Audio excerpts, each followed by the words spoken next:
The French Revolution violently upended centuries of monarchy, culminating in the execution of King Louis XVI on January 1st, 1793. The guillotine fell swiftly, severing not just the king's head from his body, but also the ancient bond between the French people and their monarchs. Yet Louis's story did not end with his death. For decades afterwards, his remains lay in a shallow, unmarked grave in the Madeleine Cemetery in Paris, until a Bourbon restoration prompted a search for the decaying body of the king. What was found was a corpse reduced to a grim spectacle, a decaying symbol of a fallen world.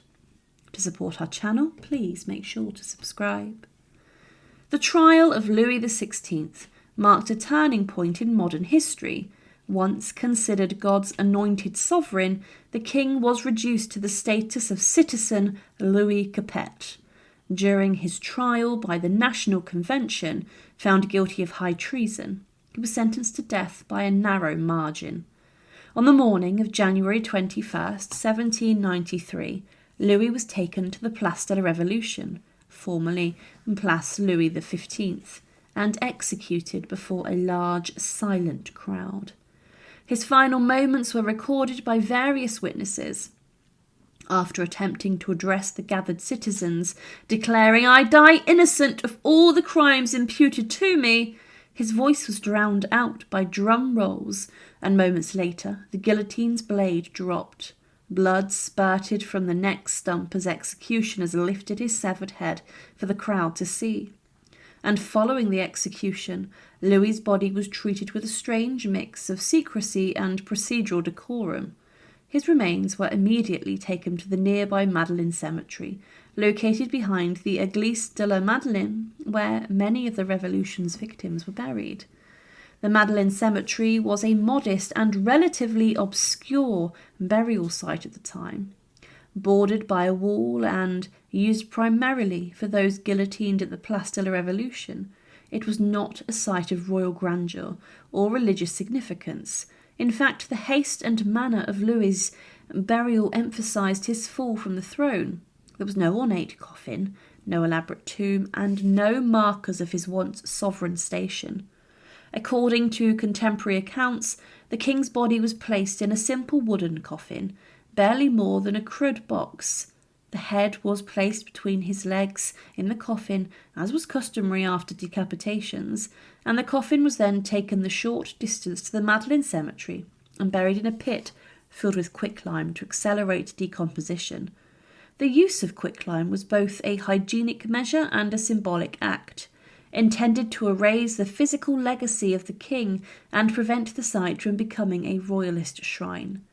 However, despite the revolutionary favour, the precise location and the grave was remembered. A local parish official, a monarchist sympathiser, marked the spot in secret. His quiet act of memorialisation would prove vital decades later. Following the defeat of Napoleon and the restoration of the Bourbon monarchy in 1814, the surviving members of the royal family sought to restore dignity to their executed relatives. King Louis XVIII, the younger brother of Louis XVI, initiated a campaign to locate the bodies of both Louis XVI and his wife, Queen Marie Antoinette. In early 1815, official permission was granted to exhume the remains of the Madeleine Cemetery. Delesclos, who had maintained a secret record of the burial locations for over 2 decades, guided the officials to the approximate graves of both Louis XVI and Marie Antoinette. Though the Madeleine Cemetery had been closed since 1794 and partially built over, the memory of the graves had not been lost. On January 18th, 1815, the exhumation began under the supervision of the Count de la Pradelle and a commission of royal officials. What they uncovered was a gruesome and fragmented glimpse into the aftermath of revolution and the ravages of time. The grave, identified as that of Louis XVI, was exhumed first. The coffin, having been hastily constructed and buried in lime, had almost entirely disintegrated. The quicklime intended to hasten decomposition had indeed done that, but so inconsistently.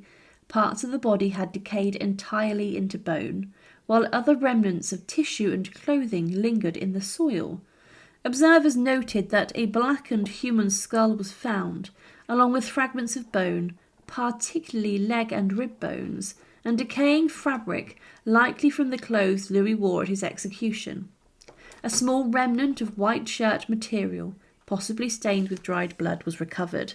Most notably, a jawbone with worn molars were used to help identify the body, as it was known that Louis had suffered from dental issues.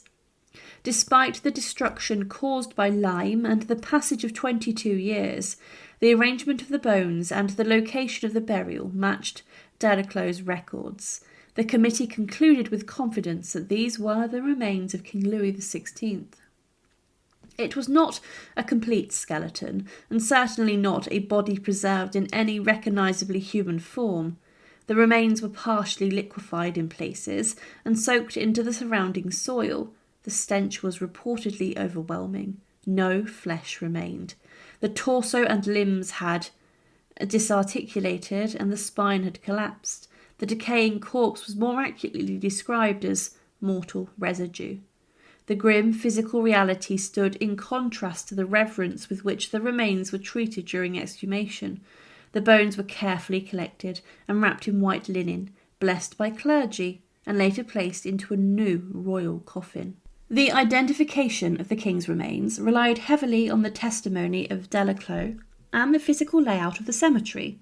Although there was no DNA technology at the time, the combination of circumstantial evidence and the skeletal characteristics, such as the dental wear, persuaded the authorities and the royal family that the correct body had been located. There was also the notable absence of any other burials in the exact section of the cemetery where Delaclos indicated the king had been interred. Revolutionary authorities had reserved that plot for particularly high-profile executions, lending further credence to the claim. Nevertheless, some critics have questioned the accuracy of the identification over the centuries. The revolution produced countless victims, many of whom were buried without ceremony or record. But no serious alternative theory has ever gained traction, and modern scholars generally accept the identification as accurate, if somewhat imprecise. Following the exhumation, the remains of Louis XVI were taken to the royal necropolis of the Basilica of St. Denis, just outside of Paris. There, on January 21st, 1815, exactly 22 years to the day after his execution, the king was buried in a solemn ceremony. The remains of Marie Antoinette, exhumed in a similarly decayed condition, were interred beside him.